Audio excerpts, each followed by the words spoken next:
है कि मैं था पर दुख नहीं था। नींद में दुख नहीं था क्योंकि तुम सोए थे। नींद में गरीबी अमीरी नहीं थी क्योंकि तुम सोए थे। इसलिए सोने में यदि कुछ नहीं दिखता तो तुम यही एक तुम्हारे अंदर ख्याल में है कि है तो सब कुछ, पर मेरे सोने के कारण मुझे पता नहीं चला। ज्ञान का मतलब है मैं जागा हूं, दुख नहीं है। मैं जागा हूं पर मुझे कोई सता नहीं रहा। मैं जागा हूं, कोई चिंता नहीं है।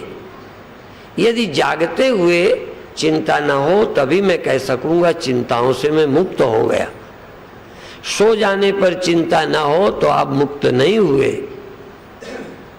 सो जाने पर यदि भय नहीं है तो आप निर्भय नहीं हुए। सो जाने पर निश्चिंत नहीं हुए। सो जाने पर निर्द्वंद नहीं हुए। सो जाने पर देह रहित नहीं हुए। सिर्फ भूल गए, सो गए। पर ज्ञान के समय, ध्यान के समय मैं देह से मुक्त होता हूं, मैं इंद्रियों से रहित होता हूं, मैं मन के पार होता हूं।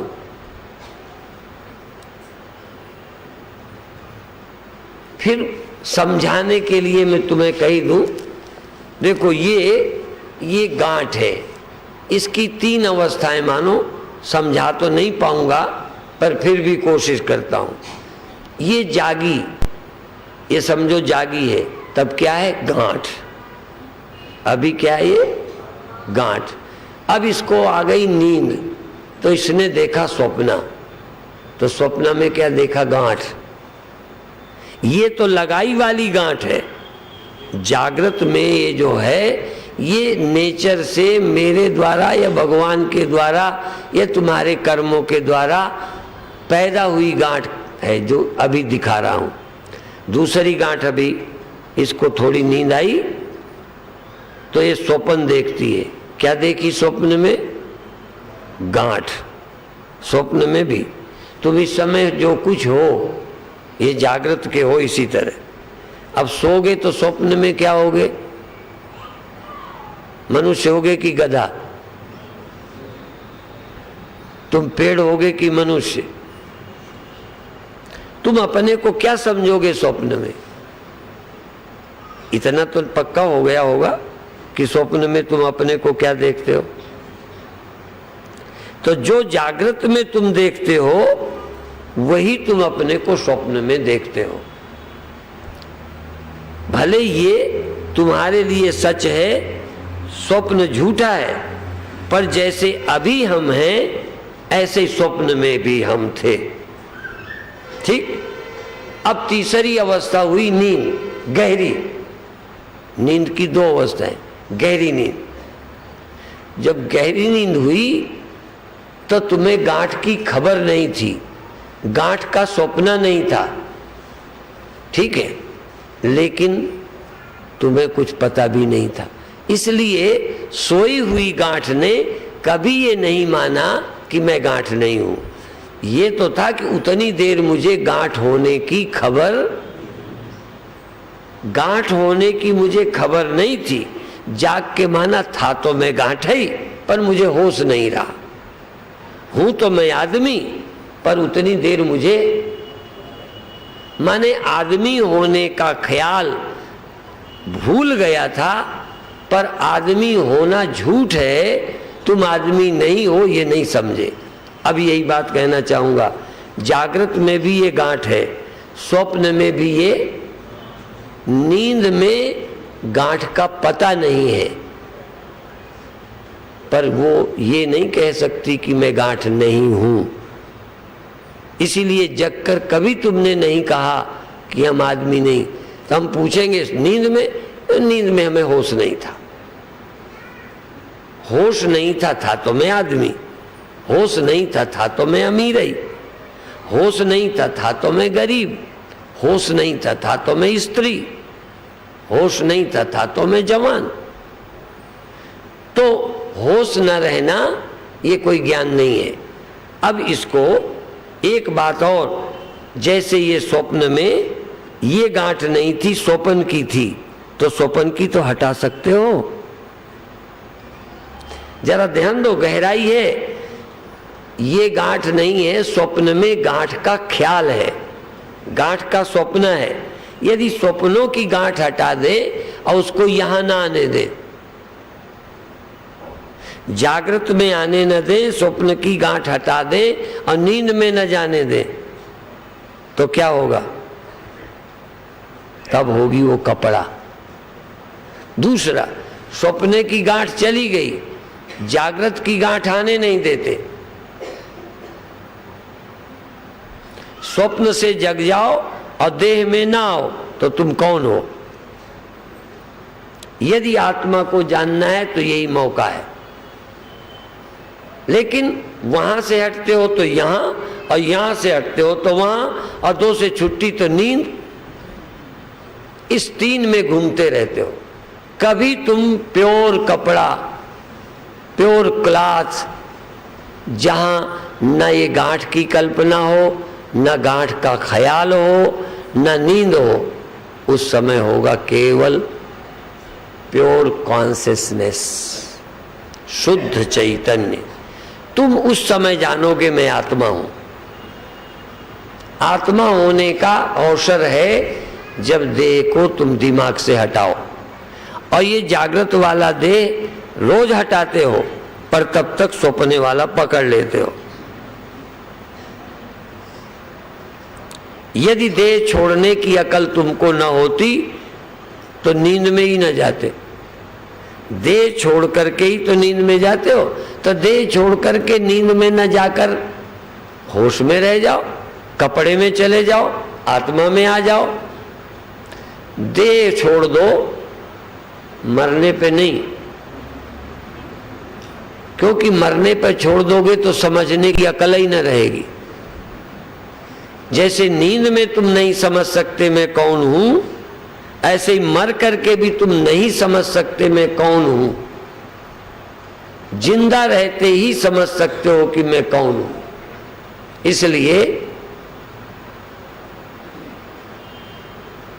अपने दिमाग में से मैं बैठा हूं, लेटा हूं, सुनता हूं, देखता हूं, ये हैं, लेकिन इनको तुम छोड़ो। मैं चेतन हूं, देखने विकने का काम मेरे को कोई जरूरी नहीं। मैं देह हूं ये सोचना बंद करूं, क्योंकि देह हूं, सोचता हूं तो ही स्वप्न होता है। असल में अभी भी तुम देह होने का स्वप्न ही देख रहे हो। देखो, देह को छोड़ो। आज अभी मैंने किसी को बताया कि जब तुम धनी हो सोचते हो तो धनी दिमाग में होते हो कि बैंक में होते हो? धनी होने का ख्याल दिमाग में है या बाहर है? धन बाहर है। धनी होने का ख्याल आपके, और दिमाग में से धनी होने का ख्याल निकालते हैं।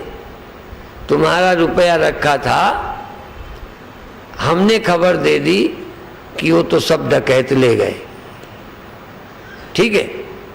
तो तुम्हारे दिमाग में जो धन रखा था वो दिमाग से निकाल दिया, अभी वहां से नहीं निकला। सिर्फ फोन किया है कि मैं घर आया तो ताला टूटा, तिजोरी टूटी और सब उठा ले गए। तुम्हारी पत्नी ने ही फोन कर दिया, झूठ। तो तुम निर्धन हो गए। कहाँ निर्धन हुए? अभी दिमाग में हुए, वहां तो अभी कुछ हुआ ही नहीं। उसको सच्चा मानकर दिमाग में हो जाता है। तो बाहर के धन के कारण धनी और बाहर के धन के जाने से निर्धन होते हैं। दिमाग में सिर्फ सूचनाएं होती हैं धनी होने की, निर्धन होने की, और देह मरता है। तुम्हारे दिमाग में देह होने का ख्याल है, दिमाग में देह होने का ख्याल। इसलिए देह के मरने की सूचना तुम्हें अपने मरने की सूचना मालूम पड़ती है। और स्वप्न में यही होता है। स्वप्न में देह मरा तो तुम खुद देखते हो कि हम मर गए हैं, तो सूचना जिसके पास है वो जिंदा है। लेकिन सूचना क्या आ गई है कि हम मर गए। बताओ। तो यदि आप अपने दिमाग में से ये सब सूचनाएं, और साइंस, ये वैज्ञानिक लोग और डॉक्टर लोग बताते हैं कि पैर को आप आग में रख दो, कई बार पड़ जाता है तो देर में पता चलता है, बहुत तुरंत नहीं। वो कहते हैं खबर दिमाग में पहुंचती है तब आप पैर हटाते हैं, तब तक तो जल चुके होते हैं। तो दिमाग में जलने की सूचना जाती है, और यदि दिमाग में यहाँ से कुछ कर दें तो ये जलता रहेगा, सूचना नहीं जाए। समझ में? सिर्फ सूचना नहीं जाए तो आपको जलने की कोई पीड़ा। ऑपरेशन दो तरह के होते हैं, दिमाग को गड़बड़ करते हैं वो भी एक है, और जगह को शून्य करते हैं जिससे यहाँ की खबर आगे नहीं जाए, बस चीरते रहो। तो अभी हमारे दिमाग में गरीबी अमीरी, स्त्री पुरुष और सब दिमाग में सूचनाएं हैं, उन्हीं के कारण हम होते हैं। तो दिमाग में से ये हटाएं, बाहर वाला आदमी बना रहे, बाहर वाला पैसा बना रहे, दिमाग में होने का ख्याल हटा दें। इसलिए जब हम दिमाग से मुक्त हो जाते हैं, आत्मा हो जाते हैं, तो वहां फिर कोई आत्मा में ये संदेश नहीं जाता, क्योंकि मैं ऐसा हूं कि वहां प्लस और माइनस होता ही कुछ नहीं। तो आप ध्यान में आकर कुछ ध्यान में अनुभव करो। ध्यान में इसलिए आओ कि सुनी हुई बातें ध्यान में क्लियर हो, और ध्यान वाले सुनने इसलिए आए कि ध्यान के अनुभवों को प्रवचन में क्लियर करो। दोनों एक दूसरे के पूरक हैं। जो बिना श्रवण के ध्यान करते हैं वो ध्यान से कभी पूर्णता प्राप्त नहीं कर सकते, और जो ध्यान के बिना रोज सुनते हैं वो दिमागी तौर पर ऐसा समझते रहेंगे, पर अनुभूति उनको नहीं होगी मुक्तता की। इसलिए दोनों एक दूसरे के पूरक है। इसलिए प्रातः काल ध्यान और सायंकाल प्रवचन ये अभी होगा। अब अभी भी थोड़ा ध्यान करना ही करना है, अभी थोड़ी देर। अब आप ध्यान में क्या करोगे? ध्यान शरीर को करना है कि तुम्हें ध्यान किसको लगाना है? शरीर को। अच्छा, तो फिर शरीर को चाहे जैसा रखो। हाँ, शरीर को चाहे जैसा रखो, बल्कि ऐसा रखो शरीर को कि ये तुम्हारे ध्यान में बाधा न डाले। यदि एक आसन में ध्यान में बाधा बनती है तो आसन छोड़ दो। यदि दर्द बाधा डालता है तो दर्द की दवा खा लो, क्योंकि थोड़ी देर को देह से हमें छुट्टी देना है। देह को छुट्टी, तुमको देह से अलग करना है। अभी इतनी प्रैक्टिस नहीं है कि शरीर का दर्द हो और तुम शरीर में ना हो। दर्द तुम्हारे मन को खींच लाएगा। इसलिए पहले सुखासन कौन सा है जो योगासन में पढ़ाया जाता है? नहीं, वो आम दृष्टि से अधिक प्रतिशत लोगों के लिए सुखासन है। लेकिन सुखासन है जिस आसन में तुम्हें कोई पीड़ा ना हो, उसका नाम सुखासन है। ज्यादातर यही है, पर विदेशियों के लिए ये सुखासन नहीं है। उनकी तो टांगें ऐसी रहती है, ऐसे बैठते ही नहीं, उनके पैर जाते नहीं जमीन। नहीं समझ में आया? तो सुखासन किसके लिए? बहुत ऐसे लोग, अभी थोड़े दिन पहले एक विदेशी महिला आई थी, वो बैठे नहीं सकती जैसे तुम लोग बैठते हो ना शौच में, गिर जाती थी। हम लोग जब ऐसे बैठते ना, बिठा के देखना क्या दिक्कत है, बैठे ना, कोई दिक्कत ही नहीं।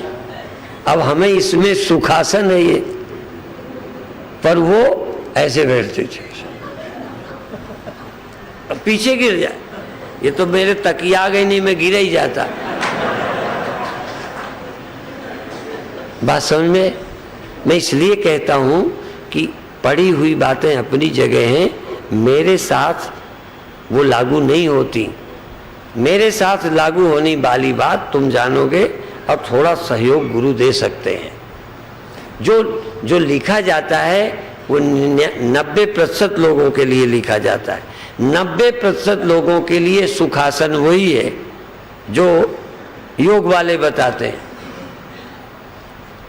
लेकिन कुछ प्रतिशत लोग हैं जिनके लिए वो सुखासन नहीं है। और मेरे लिए तो पद्मासन सुखासन है। जितनी देर तुम इस आसन पे बैठ सकते हो, बराबर में 1.5 और 2 घंटे प्रवचन में यदि पद्मासन में बैठूं तो बैठा रहूंगा, मेरे लिए वो ठीक है। तो पहली बात, शरीर को सुख में रखो, शरीर में पहले कहीं पीड़ा ना हो। और तुमको ब्रह्म का पता तो नहीं है, पर देह का तो पता है कि देह का नहीं है। तो अब आंख बंद करो, आंख बंद करो और आप ब्रह्म का ध्यान नहीं करो, शरीर का ध्यान करो भीतर से। और शरीर के कहाँ दर्द है? जांघ में, पीठ में, रीढ़ में, सिर में, आंख में, कान में, कहाँ दर्द है उसका ख्याल करो। होश से, कल्पना नहीं करो, ढूंढो दर्द को। और जहां दर्द हो वहीं होश से बैठ जाओ कि यहां दर्द है। ज्यादा हो तो स्थिति चेंज कर दो, कम हो तो तुम्हारी नजर का प्रभाव है, दर्द खत्म हो जाएगा। शरीर को चेतना द्वारा, आंख द्वारा नहीं, चेतना द्वारा शरीर के पूरे अंगों में घूमो, सब जगह ध्यान ले जाओ। ध्यान को अभी एकाग्र मत करो, ध्यान को ले जाओ, शरीर भर में ढूंढो दर्द कहाँ है। और थोड़ा चेंज करने से दर्द खत्म हो तो रीढ़ को थोड़ी सीधी या टेढ़ी या झुकाना या और सीधी करना, पैर थोड़ा आगे पीछे करना, कर लो। हाथ को, कंधे को, गर्दन को आगे पीछे सीधी, थोड़ा पीछे बिल्कुल सीधी, आगे झुकी। मैं अभी योगासन नहीं बता रहा, मैं सुविधा ढूंढने की विधि बता रहा हूं। तो जिस हालत में गर्दन अच्छी रहे, भले उससे आगे नुकसान होंगे, रोज नहीं रखना, देर तक उस आसन में नहीं रहना। जो आसन बहुत अच्छा है वो भी देर तक रहने पर नुकसान कर सकता है, इसलिए देर तक उस आसन पे नहीं रहना, पर 5-7 मिनट एक आसन पर रहना है।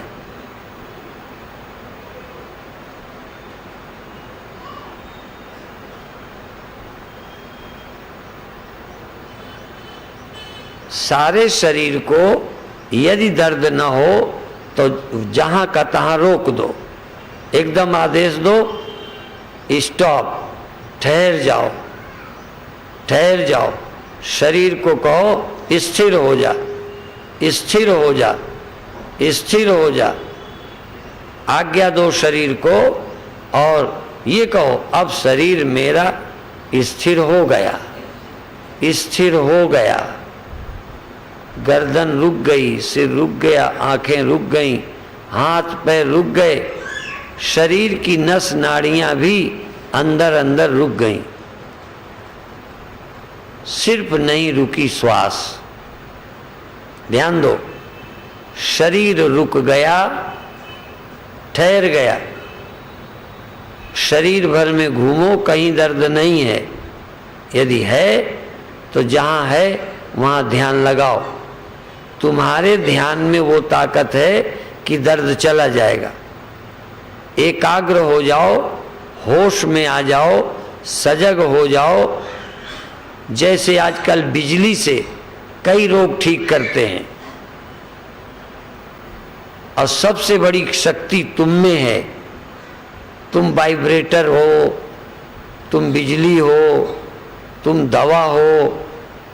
तुम जहां भी कोई गड़बड़ है वहां पहुंच जाओ, उस जगह रुक जाओ, थोड़ी देर प्यार से वहां बैठो, प्यार से सजेशन दो, वो दर्द चला जाएगा।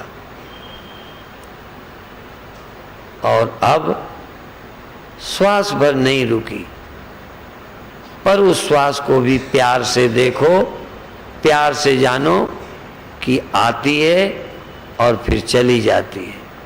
प्यार से, प्यार से शरीर को देखा, शरीर के प्रति सजग रहे, शरीर पर ध्यान लगाया, दूसरा ध्यान श्वास पर।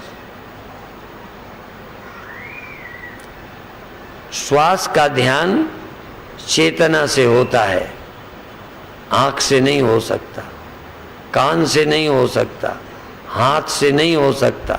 हाथ से जप हो सकता है, पर श्वास पर ध्यान के लिए हाथ नहीं चाहिए, आंखें नहीं चाहिए, कान नहीं चाहिए। श्वास आती है और जाती है, और तुम होश में हो, तुम होश में हो, तुम सजग हो, तुम ध्यान में हो। और देखो, मैं शरीर के ध्यान के लिए नहीं बैठा, थोड़ा सहारा लिया।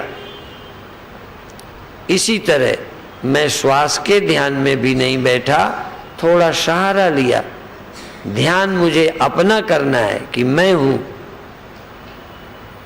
मैं ही श्वास को जानता हूं, और मुझे शब्द नहीं सुनना, पर फिर भी कान में आवाज आई तो उससे मुझे ये ध्यान करना है कि हाँ, कान में आवाज आई, मैं हूं। कान में आवाज आई, होश में रहो, ये ध्यान दो कि हाँ, आवाज आई तो मैं मौजूद हूं। आवाज मुझे मालूम पड़ी, कान के द्वारा आवाज मुझे मालूम पड़ी। नाक के द्वारा श्वास आई, मुझे मालूम पड़ी। मन में कोई रूप आया, कोई स्मृति आई। स्मृति आती है, देखा, सुना, जाना हुआ, मेरे मन में स्मृति में आता है।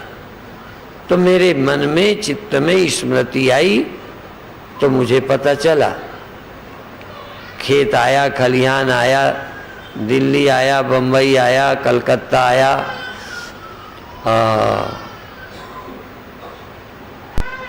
मेरे ख्याल में कुछ न कुछ आता है। जो ख्याल में आया उसे भी जानो। मत्ता स्मृति ज्ञान मपोहनंच। मेरे से स्मृति आती है, स्मृति आई, कोई भी स्मृति आई, आ जाने दो। स्मृति आई तो तुम हो कि नहीं? तुम्हारी अनुपस्थिति में स्मृति आई, गैर हाजिरी में आई। यदि चैतन्य न हो तो स्मृति ज्ञान होगा किसे? प्रत्यक्ष ज्ञान किसे होगा?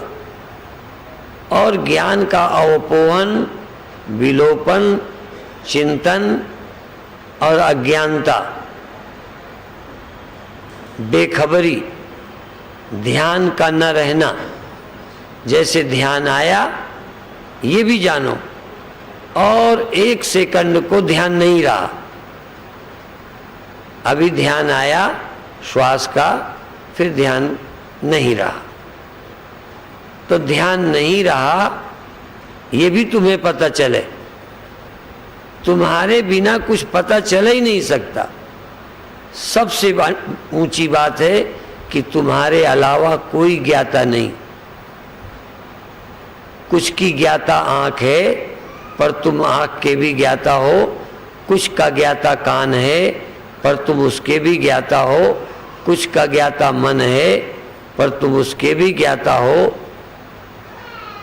कुछ का ज्ञाता, देखो मन, और कभी मन बेहोशी में इधर उधर चला गया, इधर उधर चले जाने के ज्ञाता भी तुम ही हो।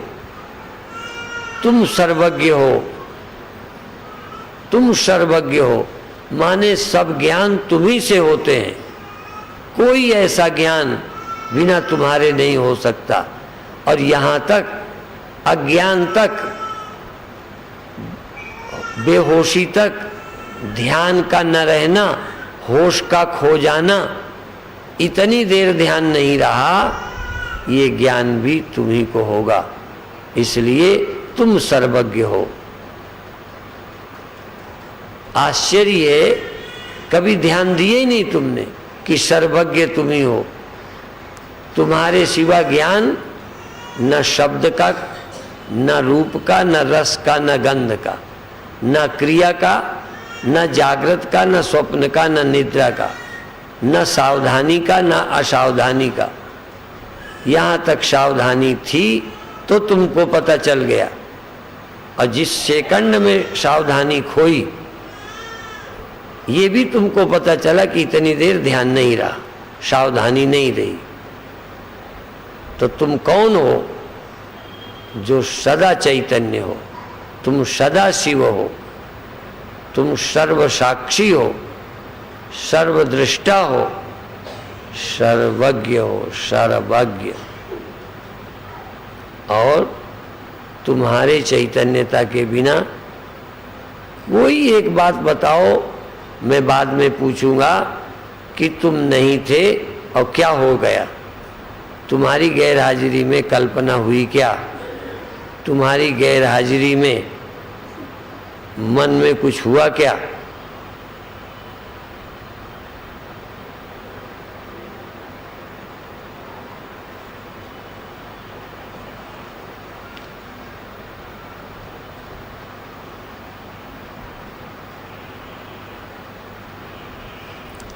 अब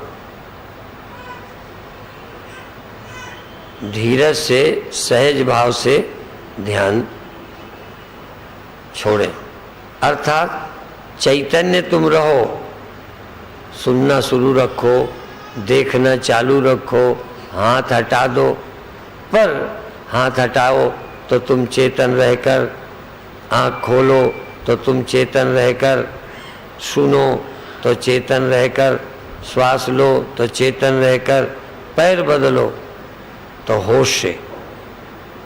धीरे धीरे इस सजगता को पकड़ो, और अंतिम ज्ञान तब होगा, पहले सजगता,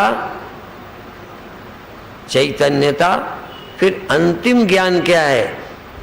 जब तुमको ज्ञान और अज्ञान दोनों में ज्ञान मालूम पड़े, ज्ञान में भी ज्ञान, अज्ञान काल में भी ज्ञान, दोनों तुम्हारे ज्ञान के बिना नहीं रह सकते। जब ये स्पष्ट हो जाएगा तब तुम पूर्णता को प्राप्त करोगे। इतना प्रयत्न से होगा, सजगता आदि, ध्यान आदि, और सर्व साक्षी तुम हो, तुम ब्रह्म हो, तुम कभी जगते सोते नहीं हो, तुम कभी आते जाते नहीं हो, तुम कभी सोते जगते नहीं हो, तुम सदा ही चैतन्य हो। ये बोध तो गुरु कृपा से ही होगा, वो कभी प्रयत्न से नहीं होगा। प्रयत्न से सजगता आएगी, प्रयत्न से ध्यान होगा, प्रयत्न से समाधि होगी, परंतु अपने स्वरूप का भ्रम गुरु वाक्यों से ही जाएगा। अभी इतना ही कहकर समाप्त करते हैं। प्रातःकाल 7 बजे पहुँचे। प्रातः ध्यान का ही मुख्य है, शाम को प्रवचन मुख्य है। छोड़ दीजिए। हाँ, गजेंद्र त्यागी आए हुए।